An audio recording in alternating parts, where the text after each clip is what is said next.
Interpretando tu analítica, segundo vídeo, y hoy vamos a hablar de la insulina, la que decíamos que era la llave que permitía la entrada de la glucosa dentro de las células. Así que, ¡vamos a ello! La insulina es una proteína que, como dijimos el otro día, se sintetiza y secreta en las células beta de los islotes de Langerhans, en el páncreas, ese órgano del que ya habíamos hablado. Esta insulina se secretaba, es decir, se expulsaba fuera de la célula en respuesta a la entrada de glucosa. Esto hacía que el nivel de insulina en sangre se elevase, permitiendo que esa glucosa entrase en las células. Una de las cosas más interesantes de la síntesis y la secreción de la insulina es que se sintetiza como proinsulina. Cada uno de estos prefijos es un trocito de proteína y cuando lo vayamos cortando se irá quitando. Por eso, antes de secretarse se quita el trocito pre y nos queda la proinsulina, que es la que tenemos en sangre. Pero para que sea activa se tiene que quitar el fragmento pro y quedar solo como insulina. El problema es que la insulina tiene una vida media, es decir,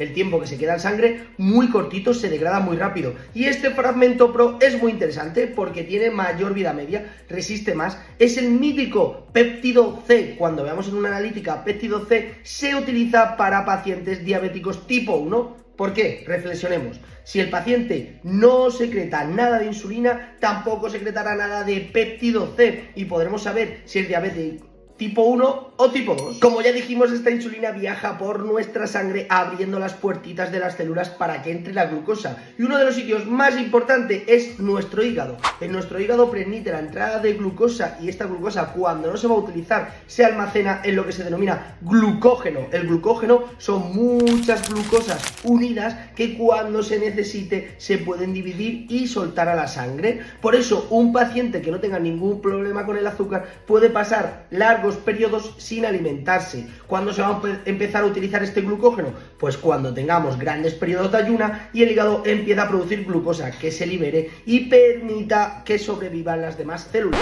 Otra característica súper importante de la insulina es que es anabólica, sobre todo en el caso de las proteínas. ¿Y qué quiere decir esto? Que cuando nosotros hacemos mucho deporte es importante, después de hacer ese deporte, tomar algo que contenga glucosa para que se libere insulina. Y esta insulina no solo va a permitir que la glucosa entre dentro de las células, sino que también va a permitir que los aminoácidos entren y formen las proteínas. Los aminoácidos son moléculas muy pequeñitas que se unen formando las proteínas. Por eso, si lo que queremos es un crecimiento muscular o regenerar músculos después del ejercicio, es muy importante tomar un poquito de glucosa. Por eso se utiliza, por ejemplo, el plátano, que hace que se libere esa insulina y permita la síntesis de más músculo.